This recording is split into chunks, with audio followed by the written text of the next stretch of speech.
Fresno. How are you feeling tonight? Well, as you heard, my name's Amy Glass, and I'm a registered nurse and a board member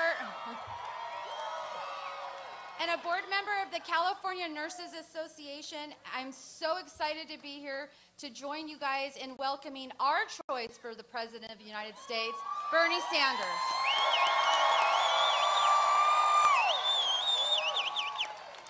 My union, National Nurses United, California Nurses Association, had the great honor of being the first union and major national organization to endorse Bernie Sanders for president.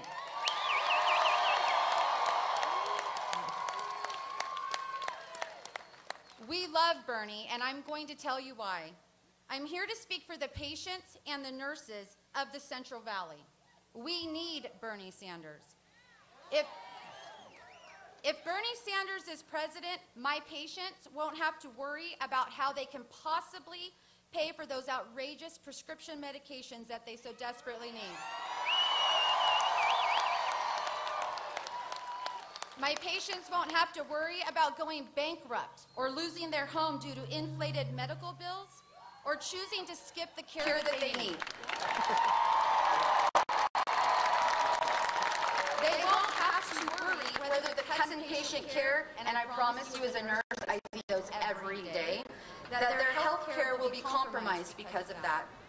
I worry every single day about the working people of the Central Valley, my community.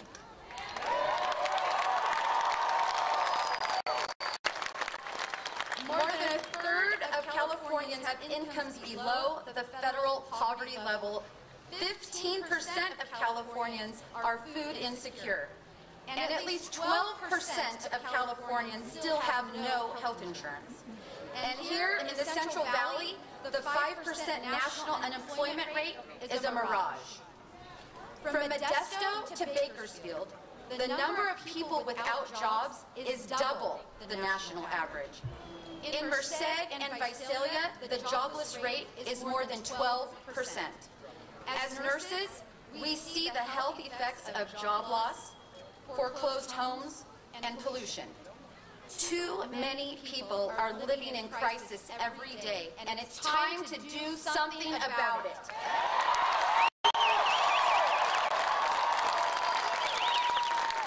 This will continue unless we have a president who stands with us, not with Wall Street, not with the lobbyists, and not with the CEOs.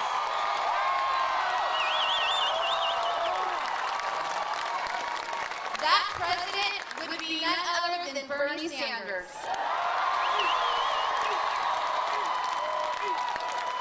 Bernie Sanders is a champion for our patients, for our families, and for our communities. Bernie Sanders has given up so much of his time and his life to fight for us. And it's up to all of us to now stand with him.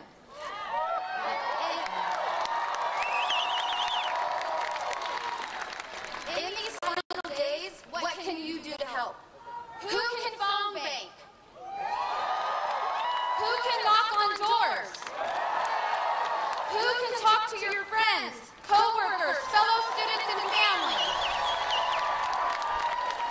We must make sure everyone votes for Bernie on June 7th.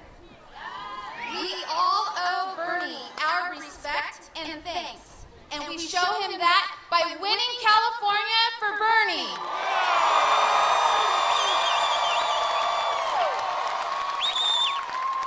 And now, it is my incredible honor to introduce the man who will be there with us, the next President of the United States, Bernie Sanders!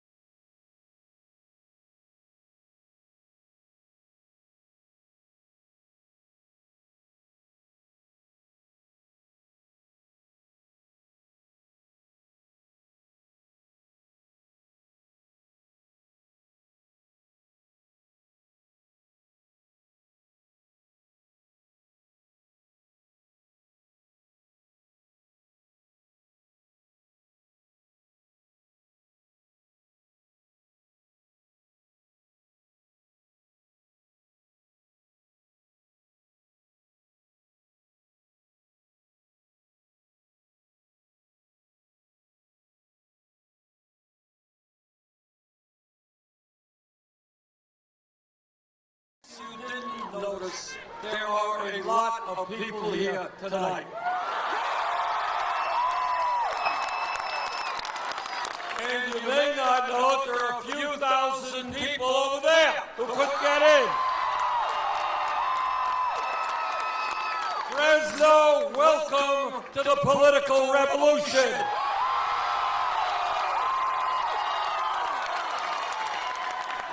Let me begin by thanking the Lonesome Gem Band. Let me thank Danielle Rondero Band.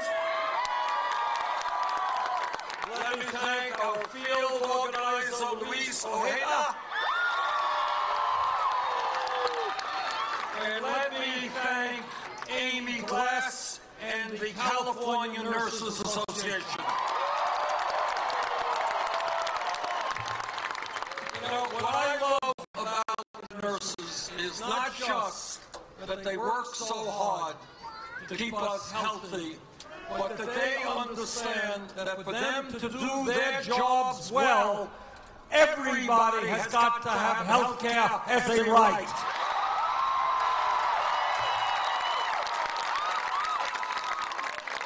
Now, we began our campaign over a year ago in Burlington, Vermont. And when we began our campaign, all of the experts and the media said, well, you know, this campaign is a fringe campaign, ain't gonna go nowhere. Well, a lot has happened in the last year.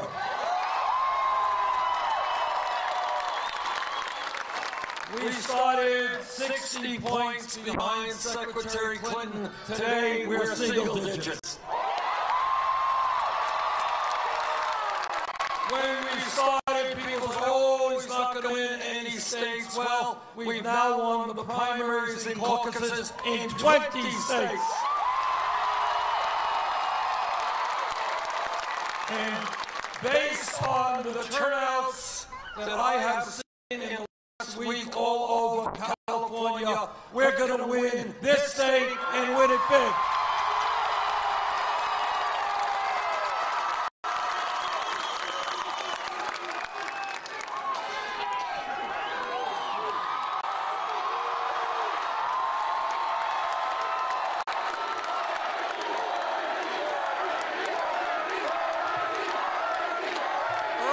Today, we did a great rally in Visalia, and earlier than that, we were up in Delano. And when I was in Delano, we had the honor, the real honor, of meeting with Federico Chavez, who was the nephew of Cesar Chavez.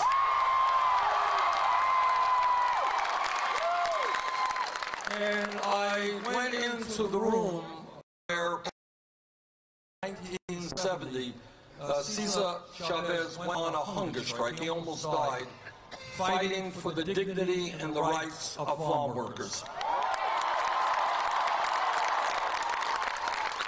And it was an honor to have been in that room. And clearly, while over the last 46 years we have made progress, it is also clear that in terms of farm workers, we still have a long way to go.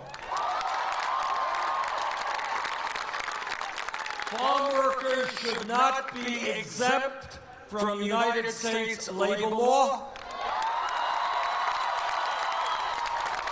Farm workers should not be working long hours for very low wages. Farm workers should not be exposed to pesticides which are impacting their health. Farm workers and everyone else in the community should not be in a position where they turn on their tap that the water that comes out is not drinkable.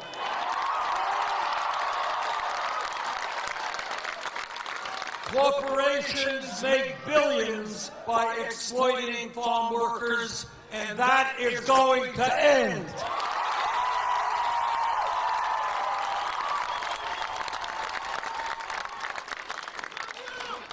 One of the developments in this campaign that I'm very proud of is that in state after state, we are winning by large margins the youth vote.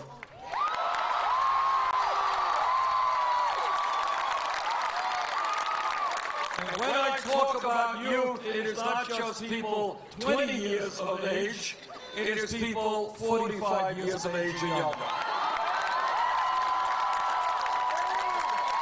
Now, I know if you are 20, you kind of think that somebody who's 45 is pretty old, but your opinion will change when you become 45. But what is really great about that, in state after state, even in the states we lose, is that we win the youth vote by very large margins. And that tells me that our vision, the vision of our campaign, the vision that we share together, and that is an America based on social justice,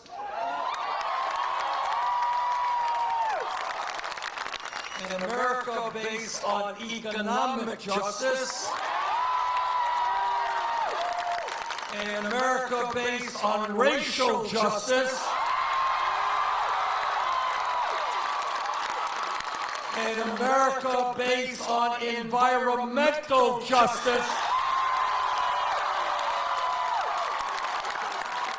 when millions of young people are standing up and fighting for justice, you know, I know, and the establishment knows, that is the future of our country.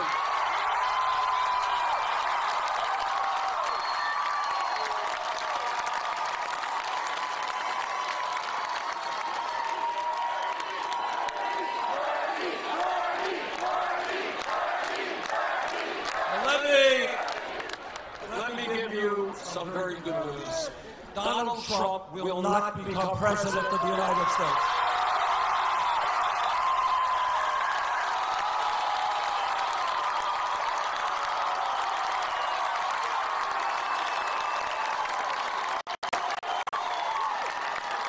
He will not become president of the United States because in every national poll done in the last 2 months, and in virtually every state poll done in the last 2 months, we defeat Trump by large margins.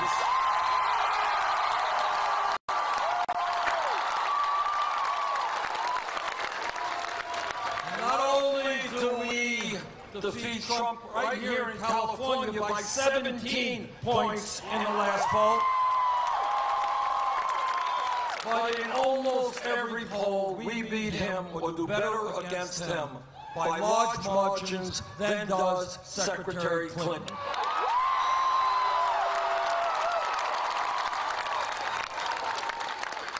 So our message to the Democratic leadership is, if they want to defeat Trump, we are the campaign to do that.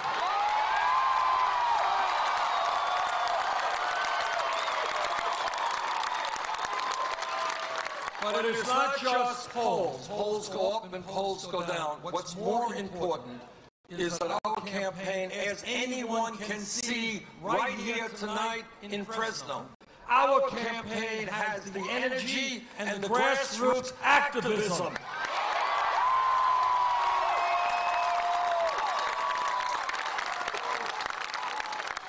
We have been running all over the state, and by the time we are ended here in California next week, we will have spoken to some 250,000 Californians.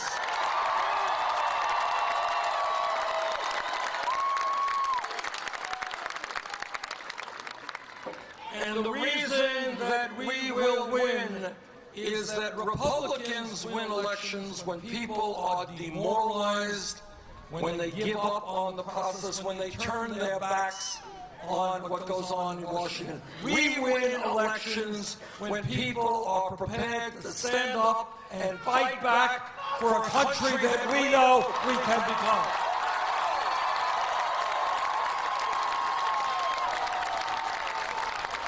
So I say to the Democratic leadership, look around you in Fresno, California tonight. This is the energy that will retain the White House, regain the Senate, and win governor's races all across this country.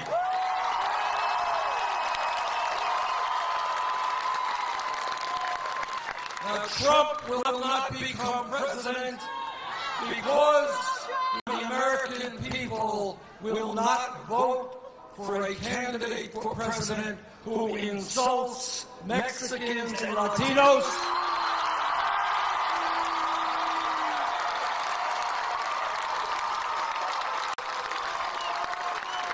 who insults Muslims, who insults women,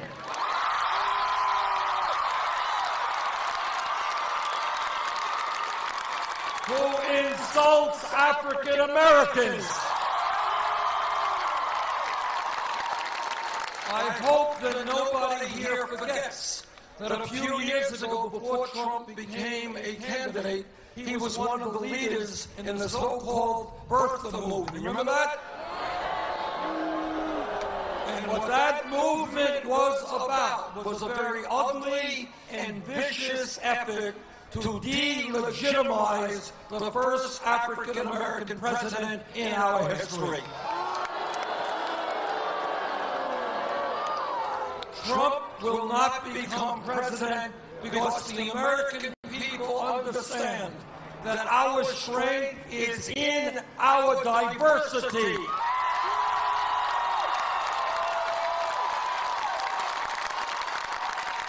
That our strength is when blacks and whites and Latinos and Asian Americans and Native Americans stand together.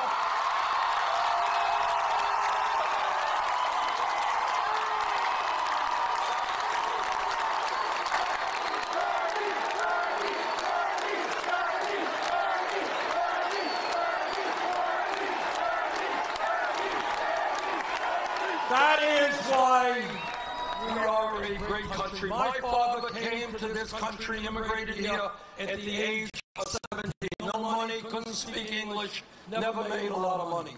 But he loved this country for all that it did for him and his kids. And that is the story of millions of immigrant families.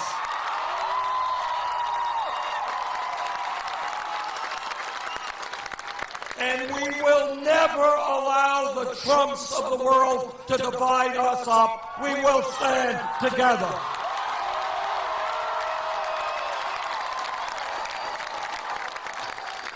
This campaign is going to win because we are doing something very unusual in American politics today. We are telling the truth.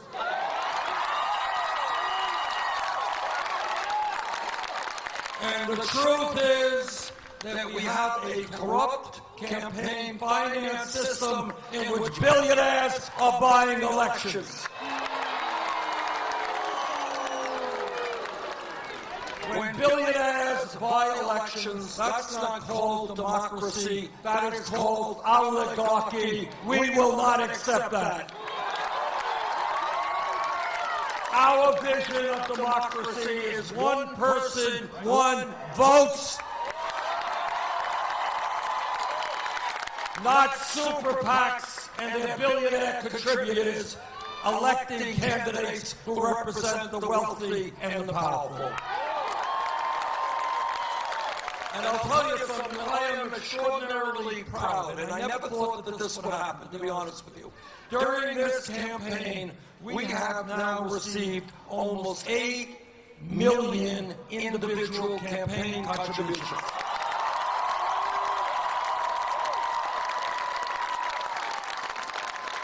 That is more individual campaign contributions at this point in the campaign than any candidate in the history of the United States.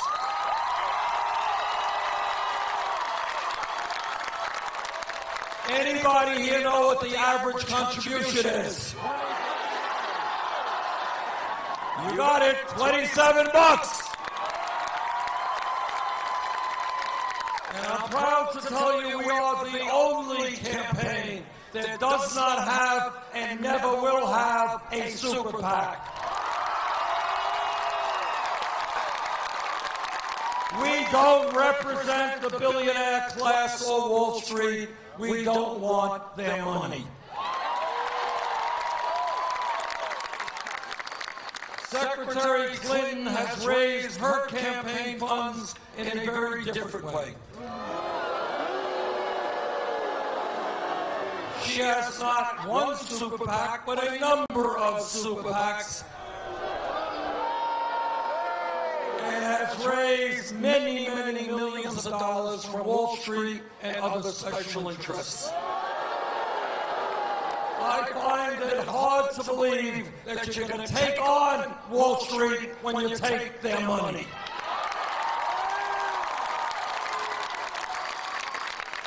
This campaign is not only going to overturn the Citizens United campaign finance decision,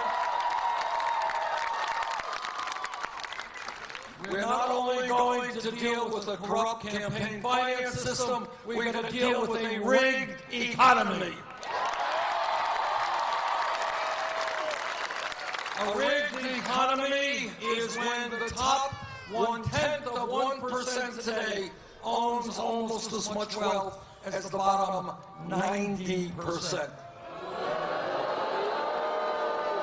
A rigged economy is when the 20 wealthiest people, 20 people, own more wealth than the bottom half of America, 150 million people. A rigged economy is when one family, the Walton family of Walmart, owns more wealth than the bottom 42% of the American people. And a rigged political system is when one of the Walmart families contributes $300,000 to the Clinton campaign. And I say to the Walton family, instead of making a $300,000 contribution to the Clinton campaign, why don't you pay your workers a living wage?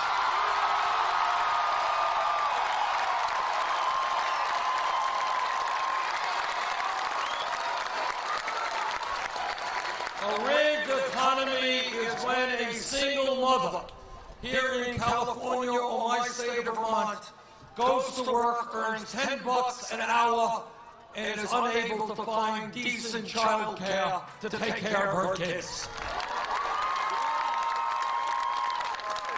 A rigged economy is when veterans who have put their lives on the line to defend this country sleep out on the streets.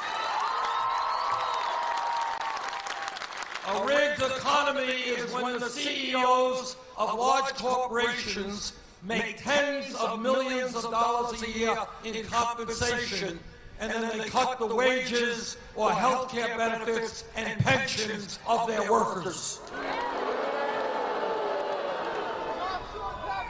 A rigged economy is when we have a proliferation of millionaires and billionaires. Their numbers are growing every day.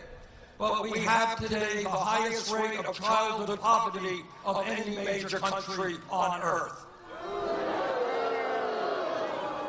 Brothers and sisters, we are going to create an economy that works for the children. An economy that works for our parents and grandparents. An economy that works for the poor and the sick. An economy that works for working families and not just the 1%.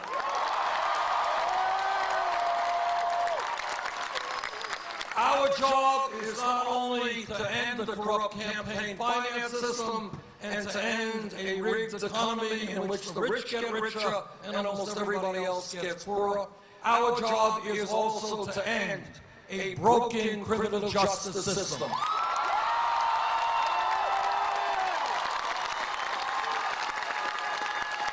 This is America, the wealthiest country in the history of the world.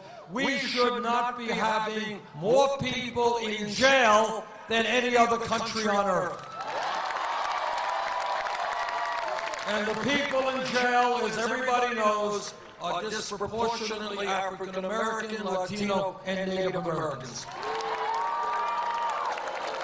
One of the reasons that we have so many people in jail is that in communities all over this country, in rural areas and in inner cities, we have youth unemployment rates of 30, 40, 50%.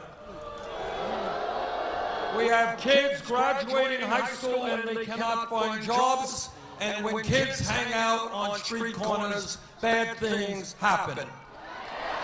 And that is why together we are going to invest in our young people in jobs and education.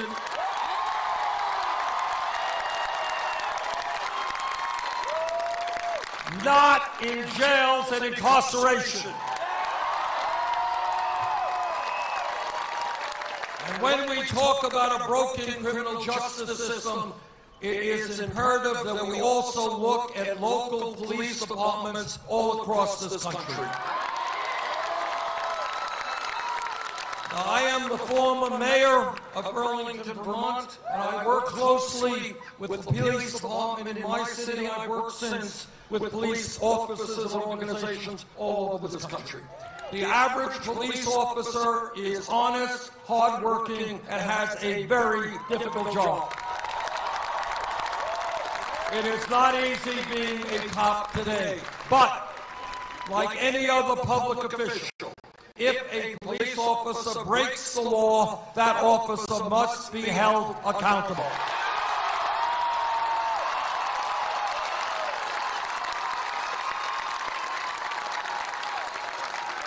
We must demilitarize local police departments. Police departments should not look like occupying armies. They should not be seen by the community as an oppressive force. We must make local police departments reflect the diversity of the communities they serve.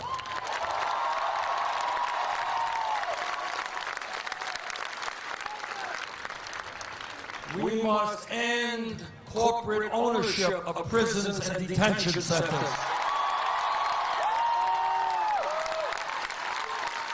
We must create a culture among law enforcement agencies all across this country which says that the use of lethal force, shooting someone, is the last response, not the first response.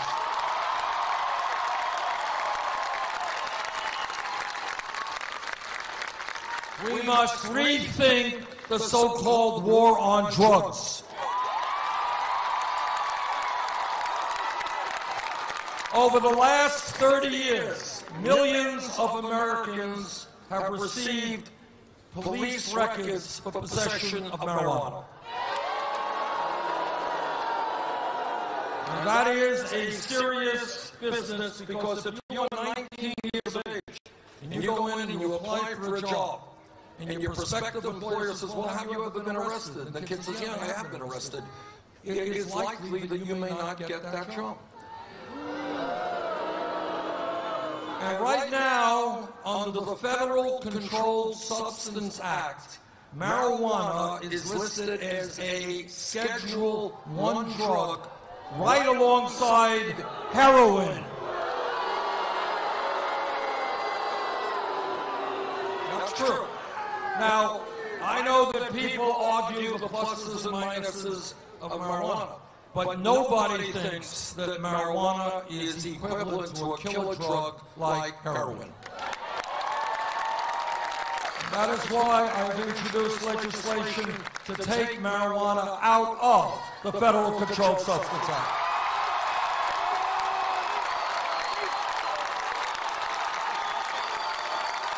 Now, as you all know, as everybody knows, the decision to legalize marijuana is a state issue, not a federal issue.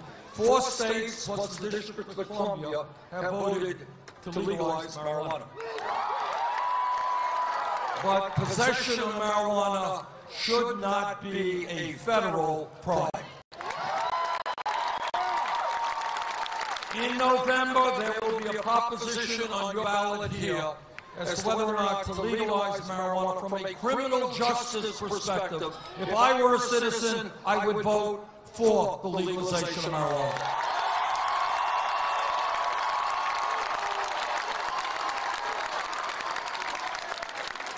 I do not want more and more people to have criminal records just for possessing marijuana. We can do better than that.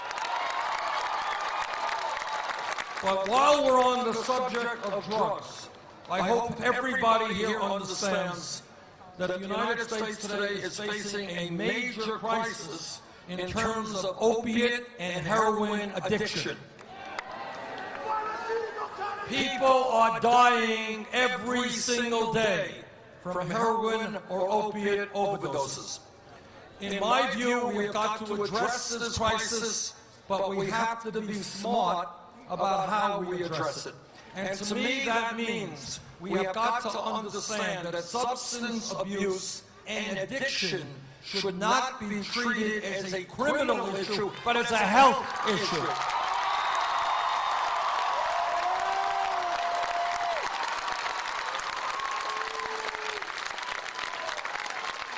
And that means that we need a revolution in this country in mental health treatment.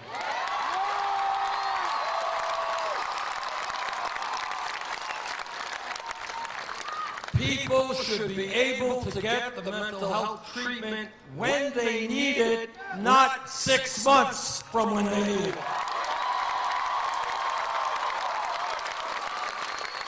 And that applies not just to people who have addiction problems, it also applies to the fact that we've got thousands of people walking the streets of the United States today, sad to say, who are suicidal, very serious problem in this country, or who may even be homicidal. If somebody has a mental health crisis, it must be treated in the same way as we treat other health crises.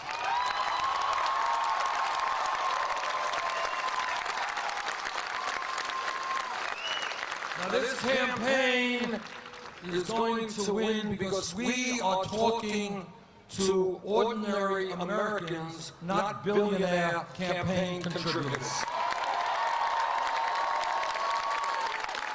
We are talking to workers who tell me they cannot make it on $9 or $10 an hour, that they need to have a federal minimum wage of $15 an hour. We believe that in America, if you work 40 hours a week, you should not be living in poverty. $15 an hour and the ability to form a union.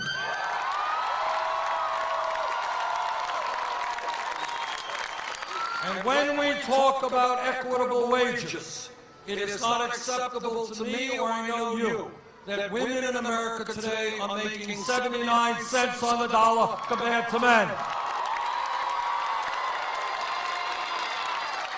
Women want the whole damn dollar and they're right.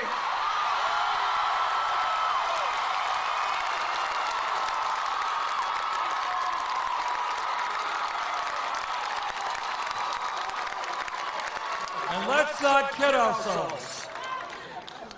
The fact that women are making 79 cents has nothing to do with economics. It is just old-fashioned sexism, and we're going to end that. And I know that every man here will stand with the women in the fight for pay equity.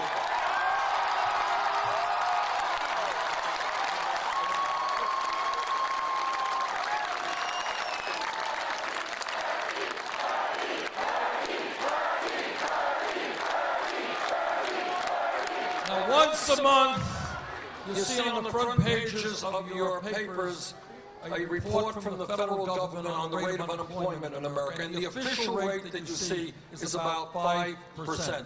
Does anybody here really believe that unemployment in America is 5%? You're right, it's not, because there's another government report that doesn't get much attention, which includes people who have given up looking for work and people who are working part-time who want to work full-time. Add that together, real unemployment in America is close to 10%, and in communities throughout this country, the number is much, much higher than that. And that is why we need a massive federal jobs program to put our people back to work at decent wages.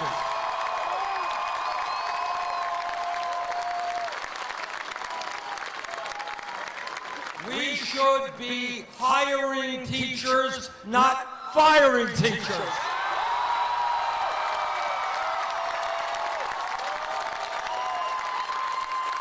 When in California and all over this country we have water systems that are failing, wastewater plants that are obsolete, roads that have huge potholes, bridges which are collapsing, we need a massive program to rebuild our crumbling infrastructure.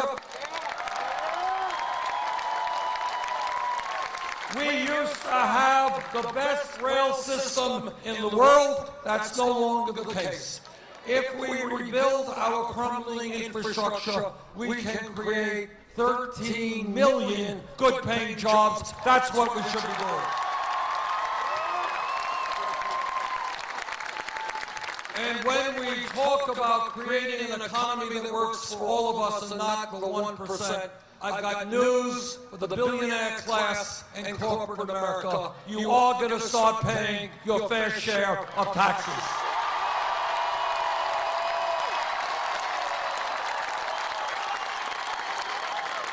It is not acceptable to me or the American people that we have corporations that make billions of dollars a year in profits, stash their money in the Cayman Islands and other tax havens, and do not pay a nickel in federal taxes.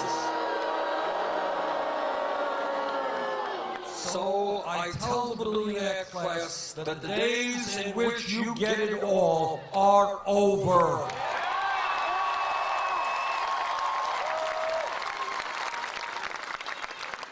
This campaign is listening to women. And women and all of us are tired of hearing Republicans talk about their family values. Because we all know what those so-called family values are. What those family values are telling every woman in America that she does not have the right to control her own body. We disagree.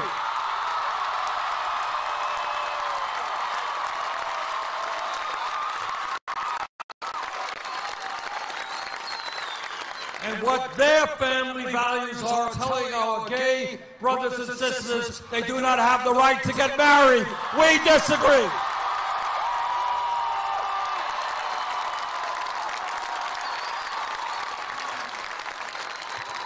My wife and I have been married, as of yesterday, 28 years.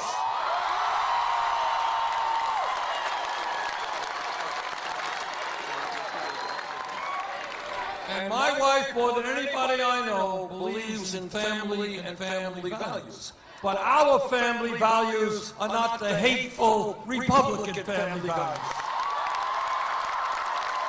Our family values are going to end the international embarrassment of the United States being the only major country on earth not to guarantee paid family and medical leave. This is what goes on in America today. Today in California, today in Vermont, women are having beautiful babies. But if those women are working class or low-income women, the likelihood is that in a week, 2 weeks, they are going to have to separate themselves from their beautiful new babies and go back to work in order to earn the income they need to take care of their families. You're right. That is a disgrace, and we're the only major country on earth that allows that. A mom and a dad should have the right to get to know their baby and to love their baby and stay home with their baby.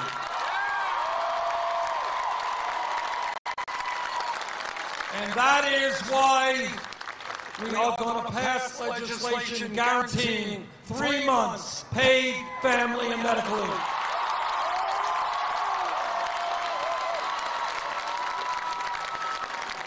This campaign is listening to young people. And young people are asking me, how does it happen when they do exactly the right thing, what they're supposed to do, go out and get the best education that they can? Why is it that they end up $30,000, $50,000, $80,000 in debt?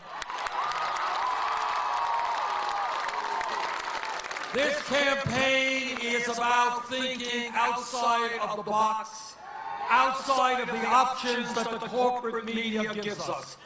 Think about it for a second, just for a second. We live in a highly competitive global economy. We need the best educated workforce in the world if we're going to secure a good future for our kids. We should be encouraging people to get a good education, not punishing them.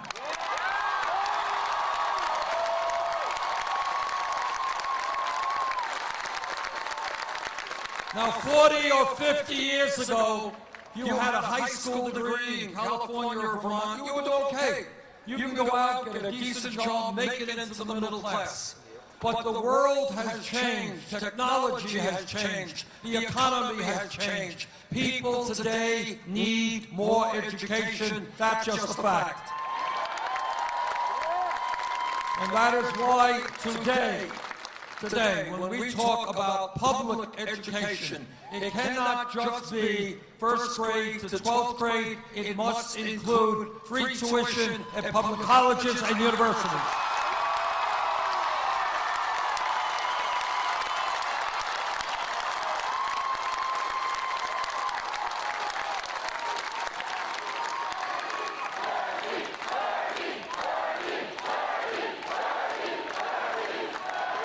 My parents never had much money, and neither one of them ever went to college.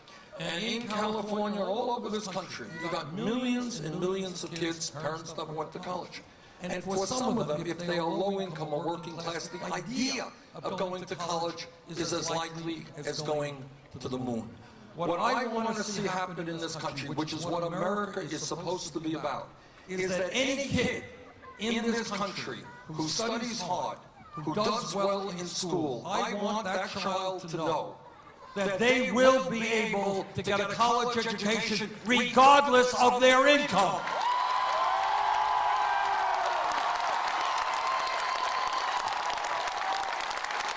That is what America is supposed to be about. How many people here tonight have student debt? Well, between you and me, it strikes me as being crazy that we punish people with debt that they're going to be paying off year after year, in some cases, decade after decade. I believe that anybody who has student debt today should be able to refinance that debt at the lowest interest rates they can find.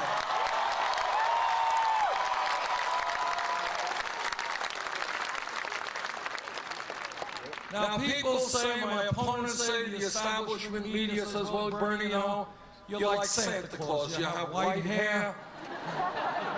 Don't have a beard yet, but you got white hair. You're giving out free tuition at public colleges. You want to lower student debt. How are you going to pay for it? I will tell you exactly how we're going to pay for it.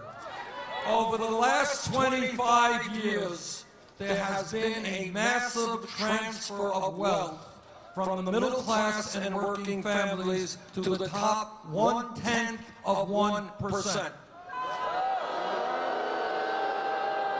I'm talking about trillions of dollars. The middle class is shrinking. The percentage of wealth owned by the top 1/10 of 1% has doubled in the last 20 years. Well, together we're going to redistribute that wealth back to the middle class.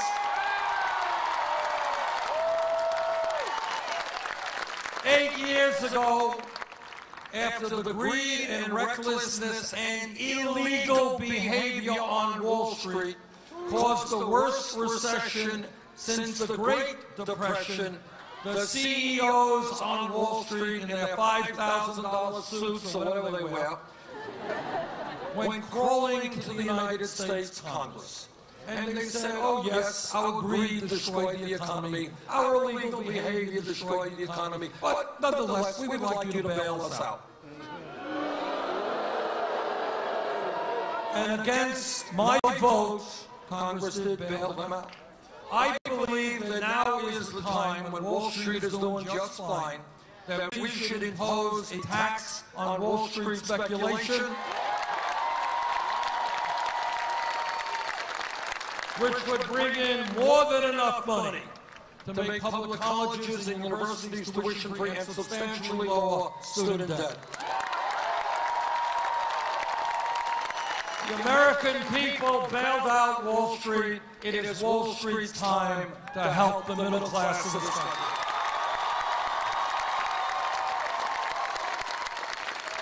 This campaign is listening to the Latino community.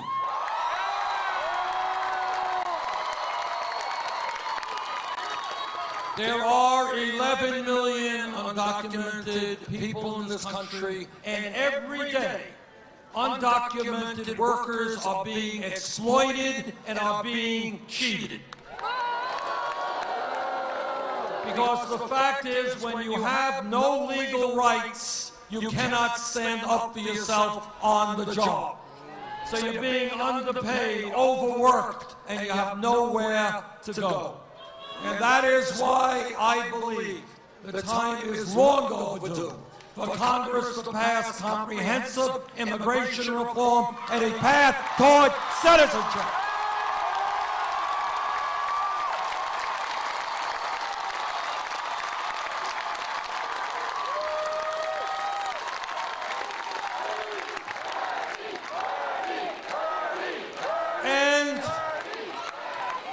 And we must end the current deportation policy.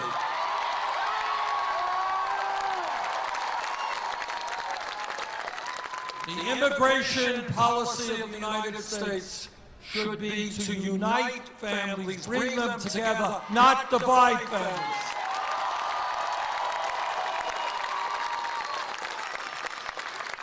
And if Congress does not do its job and repair a broken immigration system, I will use the executive powers of the President to do all that I can.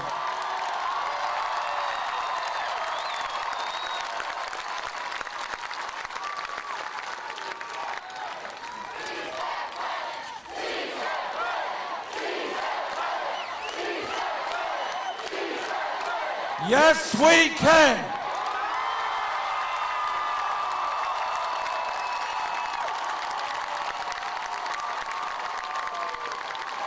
But we can only do it when we stand together and not allow anybody to divide us up.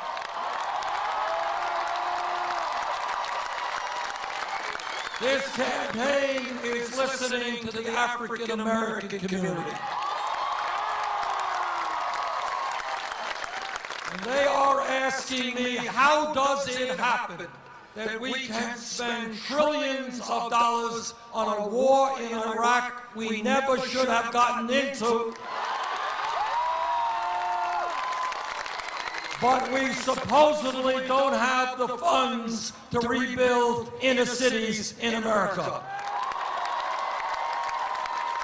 We are going to change our national priorities. We're not going to rebuild communities in Afghanistan and Iraq. We're going to rebuild them here in America.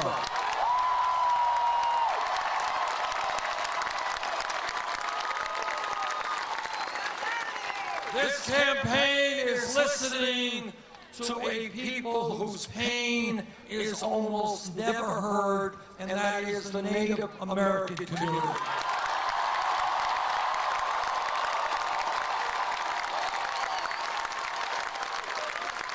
Everybody knows that from before the time when this country became a country, when the first settlers came here, the Native American people were lied to, they were cheated, and treaties they negotiated were broken. And yet the Native American people have given our culture so much that it is a debt that we can never fully repay. And probably the most important thing that they have taught us, and what a profound lesson it is, and one that we cannot fail to learn, is that as human beings, we are part of nature.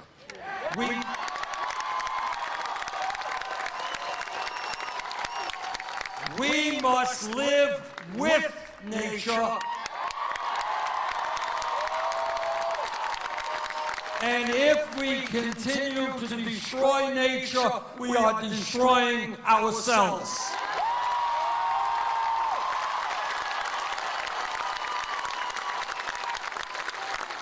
And yet, despite all that the Native American people have given us, if you go to Native American reservations, if you go to their communities, what you see, in many cases, very high rates of poverty and unemployment, inadequate health care, inadequate education. If elected president, we are going to fundamentally change our relationship to the Native American people.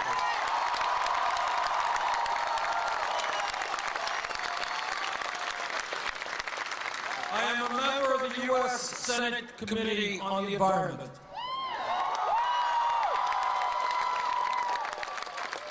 I have talked to scientists all over our country and all over the world. The debate is over, despite Donald Trump's belief.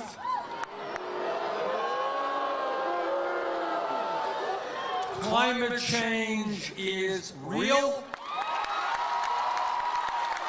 Climate change is caused by human activity.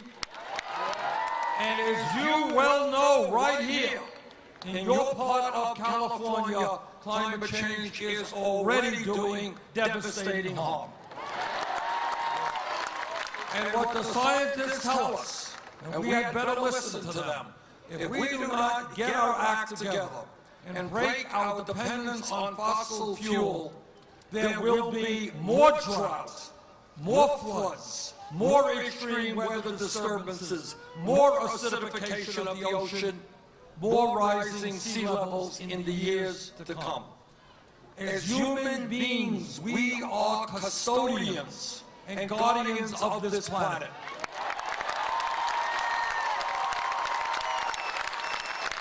We have a moral responsibility to leave this planet in a way that is healthy and habitable for our kids and future generations. And together, we are going to tell the fossil fuel industry that their short-term profits are not more important than the future of this planet. I believe that we need bold action now, which is why I have introduced the most comprehensive climate change legislation ever introduced in the Senate. It calls for, among many other things, a tax on carbon. I would hope Secretary Clinton will change her view and support my effort to put a tax on carbon. And the other issue that is of growing significance, and you know it as well as anybody in America, and that is the need to make sure that our people have clean drinking water. I do not believe that most people in this country know that there are thousands of homes right around here where when people turn on the faucet, they cannot drink that water. In America, people should be able to drink the damn water that comes out of their tap.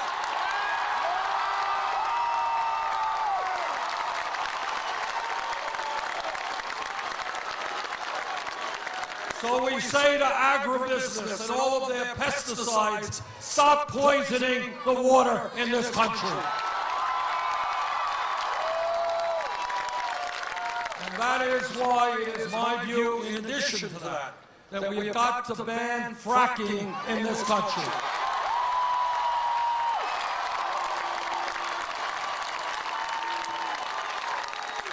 And I would hope that Secretary Clinton changes her view and comes on board that position. What this campaign is about is taking a hard look at what's going on in our country and creating a vision of where we should be going. It is a campaign which asks the American people to think big, not small.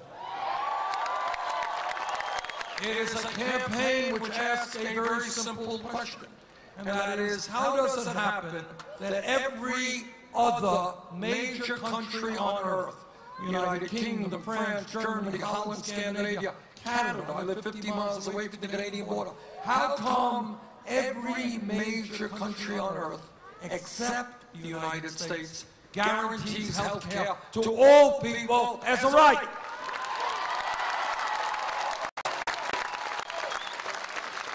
Now, I have been criticized for saying this, so I will say it again.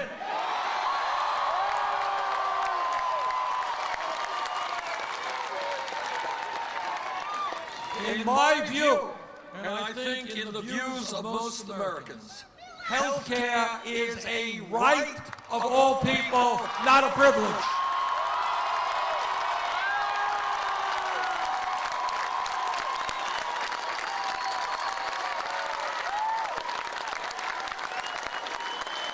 Now, the Affordable Care Act, which I supported, has done some very good things, but not enough.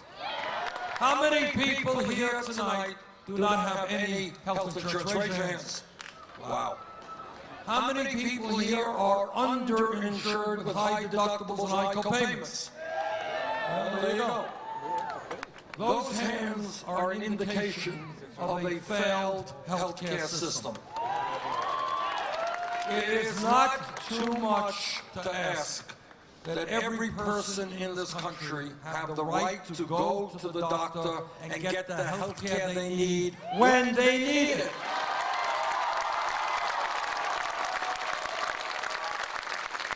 We have also got to end the absurdity of the pharmaceutical industry ripping us off every single day.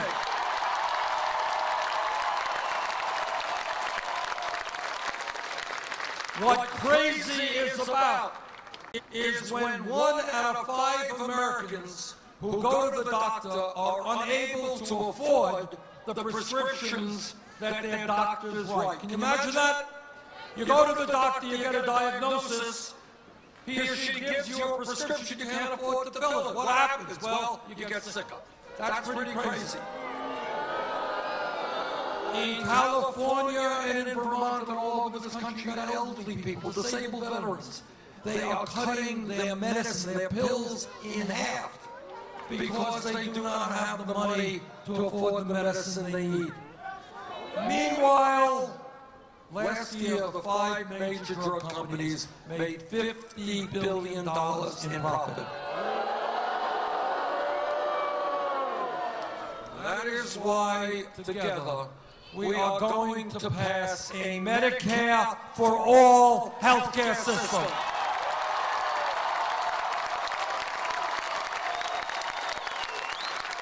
Healthcare is a right whether you're rich or you're poor, you're young or you're old. The function of healthcare is to preserve our health, not to make billions in profits for the drug companies or the insurance companies.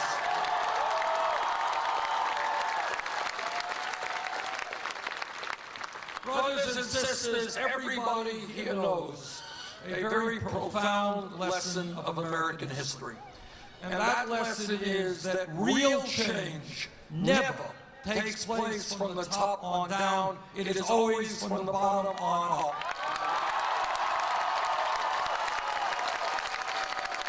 Think about American history. 100+ years ago, workers in America were forced to work 7 days a week, 12 hours a day. Children were working in factories, losing their fingers in machinery they should not have been here. But working people all across this country made it very clear to their employers, we're not animals, we're not beasts of burdens. You will treat us with dignity and respect. We're going to form trade unions.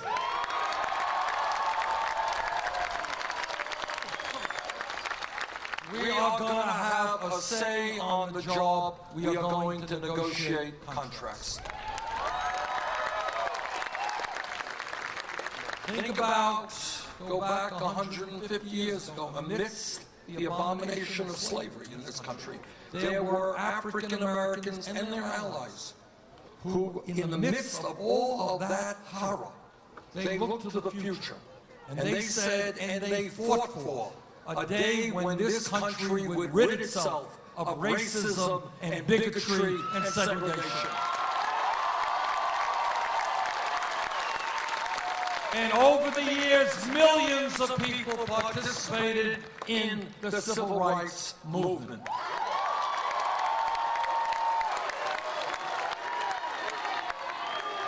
I want you to think about where we were 100 years ago, not a long time from an historical perspective, in terms of women's rights.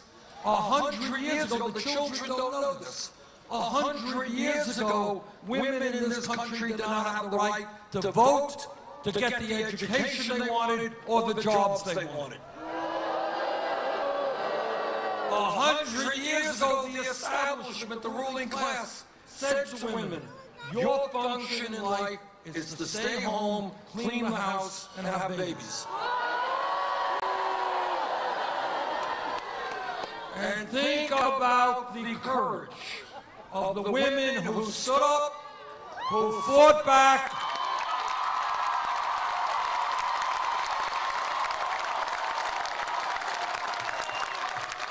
and who said to the establishment, sorry, you will not define my life for me.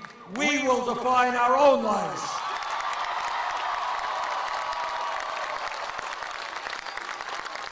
And women and their male allies fought back. Some went to jail, some went on hunger strikes, some died. But they stood together to make it very clear that women in America would not be treated as second-class citizens.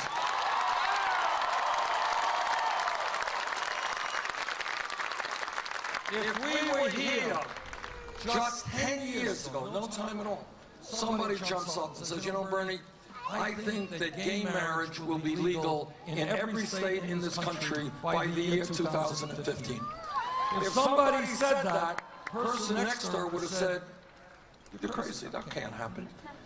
Too much homophobia, too much hatred, it won't happen. But what did happen is the gay community and their straight allies stood up, fought back,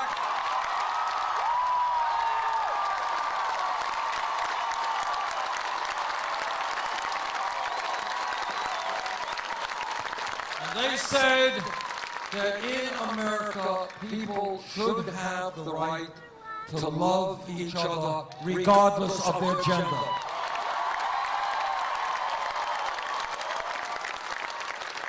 If we were here 5 years ago, no time at all, somebody jumps up and says, you know, Bernie, this $7.25 an hour federal minimum wage is a starvation wage. We have got to raise it to $15 an hour. Somebody said that, other people would have said, What are you talking about? You want to more than double the federal minimum wage? That's just absurd. You're an extremist. You're a radical. Maybe we can get it up to $9, $10 an hour, $15 an hour. Out of the question. Can't be done. Establishment won't allow it. But, here is what happened. Very brave workers in McDonald's and in Burger King and in Wendy's and the fast food establishment, these workers went out on strike.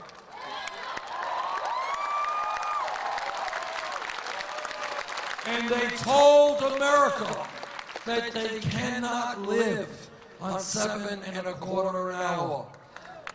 And what happened then is that in Seattle, Washington, a few years ago, City Council passed $15 an hour. San Francisco, Los Angeles, $15 an hour. California, New York State, $15 an hour. Here is my point. My point is that what the establishment always does, they do it today and they did it 100 years ago, is to tell people that real fundamental change is impossible. What they tell you to do is to think small, not big. Well, like one of my opponents, yes, that's true. No, I don't want to mention her name, but that's true.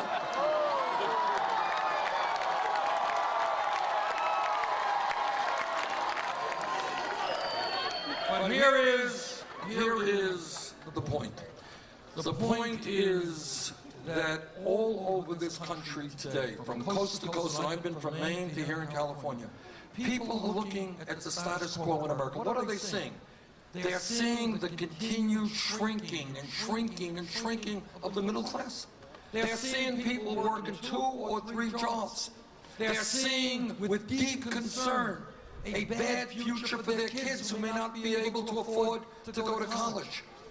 They are seeing America is the only major country that doesn't guarantee paid family medical leave or health care to all. They're seeing women making 79 cents on the dollar. They're seeing a corrupt campaign finance system in which billionaires are buying elections. They are seeing an infrastructure, roads, bridges, water systems, which continue to get worse. And in the midst of all of that, children going hungry. What they're seeing is almost all the new wealth and income going to the people on top. And what the American people are catching on to, despite what the media tells them, despite what the establishment tells them, they are catching on to the fact that that is not what America should be. We can be much more.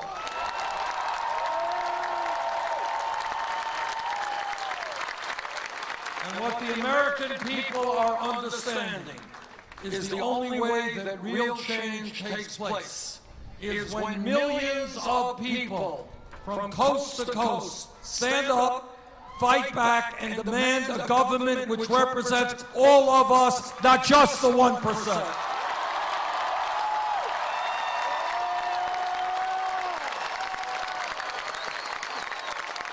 And that is what this campaign is all about.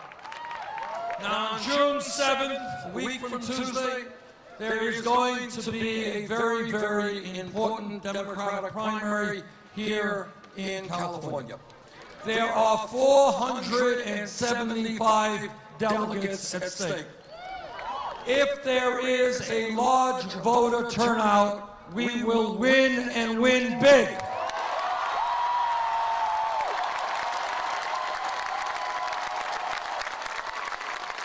And if we win big in California and win in the other states that are up on June 7th, we will go into the Democratic Convention with a heck of a lot of momentum. And I believe we will come out of the Democratic Convention with the nomination.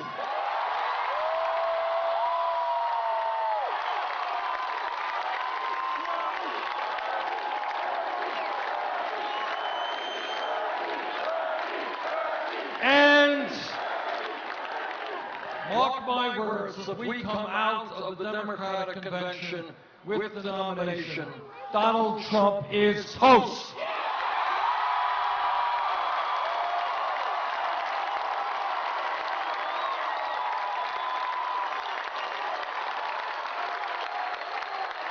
So on June 7th, this great state of California, one of the most progressive states in the country,